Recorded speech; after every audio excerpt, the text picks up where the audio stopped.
In this entry in the vlog, I will be discussing the Writing Studies program's grading criteria and in particular how it will be applied to writing project number 1.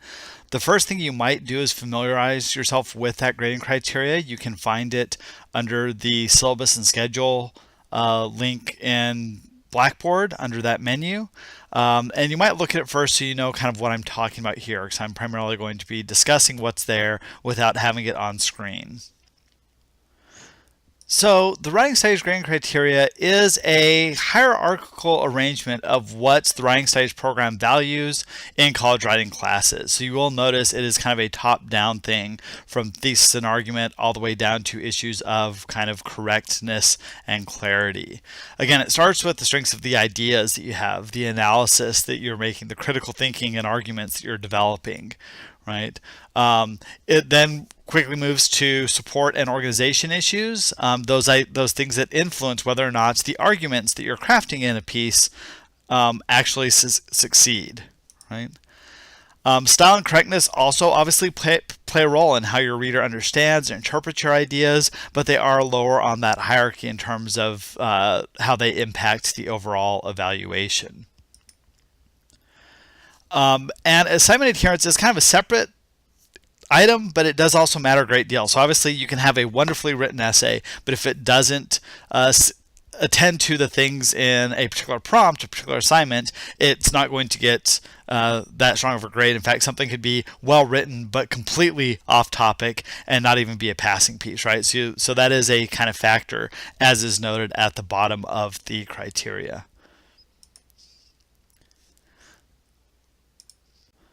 So I'm going to talk about each category, each column of the criteria, moving from the right, from the kind of unsatisfactory or failing evaluations, to the left on up. So from kind of an F range all the way up through an A, okay?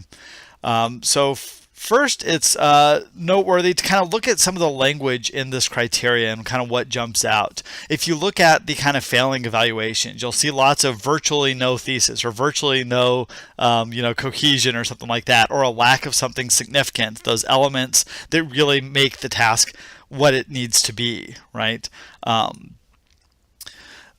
Likely, if someone is receiving a failing evaluation, they may see it coming, right? Let's say we have a 3 to 4 page essay and they turn in half page or a page. They probably know that, hey, this isn't really succeeding in what it needs to do, and they probably see it coming. So if someone's getting an F, right, on a piece, and they don't expect it, we should obviously chat. We should be Skyping, emailing, and so forth to sit down and kind of see where the expectations for the writer aren't aligning with the expectations for the course, right? But again, usually in the F range, there's something that may be kind of anticipated based on an incompleteness to it, right? With a D, when you move up that, there's a clear attempt here, but it still maybe has significant lapses or lacks really key features, and you kind of see that even in the language. That it is more of an attempt to do the thing, but it's maybe not quite getting there, right? And so it needs some things to actually be a sufficient version of what that assignment is asking for. The other possibility for failure is obviously something in terms of plagiarism or other forms of academic dishonesty, right? And there are potential consequences, including failure from the assignment, the course, or even more severe for different kinds of academic dishonesty and plagiarism. So obviously you want to make sure to attempt to cite your sources, avoid cutting and pasting obviously from the internet without attribution, and we've started to work on citation this week. We'll continue that work over the course of the semester. So this isn't, well, you didn't know exactly where to place that, but you did try to attribute the source. This is a lax citation completely, or this is just taking something else and calling it your own work, right? One tool that you do have to use on writing project number 1 is the Safe Assign tool. After you submit your assignment, you can look at the Safe Assign report that will actually tell you, hey, we've tagged these things as possibly being from other sources that we can find. And you can just check your own citation there, make sure you have attributed those passages. And if you've made a citation error, you could go back and fix it and resubmit a new version of that. Okay, so if you submit your piece early enough, you can check that Safe Assign report and see if there's things that maybe you missed that need to be attributed to a source, to a speaker, to a citation in your essay. So moving on to the C category, again, the word that's attributed at the top here is satisfactory. And that a C means that you actually did the task that was assigned. You sufficiently met the basic expectations of that assignment, right? It may have a balance of strengths and weaknesses. There may be some things that are actually working in a C, but there's also, those are balanced by things that could definitely be improved and maybe aren't as strong as they potentially could be, all right? It may be solid, but maybe it lacks ambition, it lacks specificity, it lacks complexity. So it's a solid, straightforward version of the task, but may have room for further ambition, specificity, complexity. And you can kind of see that sometimes where it says, well, it has a thesis, but it's not very ambitious or it's not very complex, right? And you can look the language on through that column and see those kinds of things being mentioned here, right? It has room for more work in maybe a number of areas, but it's a passing piece. It's working. It's doing the thing that it has to do, or the things that it's supposed to be doing, right? So if we move on to a B, that is an indication of effective work, not just okay work, but it's actually effective. It's doing things well, right? It has a clear, effective argument or main point or purpose, right? Whether it be ambitious but not fully developed or delivered, or maybe a thoroughly developed but less demanding kind of main point or thesis. There may be room for refinement in addition, in support maybe, in organization, but it is effectively illustrating the presence of a conversation, and it's providing new insight into that conversation. Okay, this is effective work. It's not just okay, right? This is work that I am saying as a reader, hey, this is actually working. And sometimes, even with a B+, this is working very well, right? So don't mistake that B as, well, it's okay. It's actually saying this is effective. This is really working. Thus, A is exceptional, right? And exceptional does mean, the definition of that word is it's the exception, it's not the rule, right? So those pieces that receive an A are doing things above and beyond the kind of general expectations here, right? And you'll notice if you look at that column, there are words like sophisticated or complexities or ambition, right? It's complex, it's ambitious, it's meeting that ambition, right?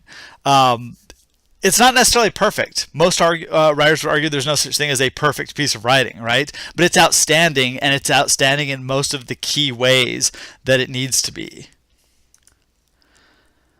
This is what we're, of course, all striving for, but every piece of writing may not actually get there, right? And that's fine. Again, an A is the exception, not the rule. It is possible. It just has to be reached for something and has to be taking the time to kind of get there effectively.